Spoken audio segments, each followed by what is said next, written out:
Hazrat Nafi, the slave freed by Abdullah bin Umar bin Khattab radiyallahu anhu, has reported from Hazrat Abdullah bin Umar radiyallahu anhu that a man got up in the masjid and said, O Allah's Apostle sallallahu alaihi wasallam, from where do you order us to put on ihram? 2 white unstitched sheets.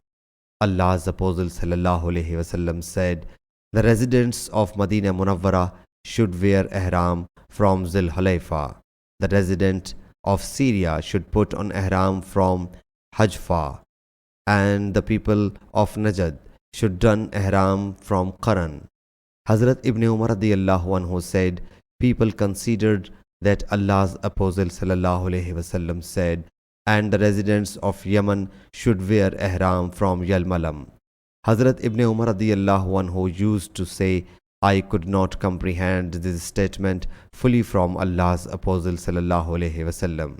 Sahih Bukhari, Hadith number 133.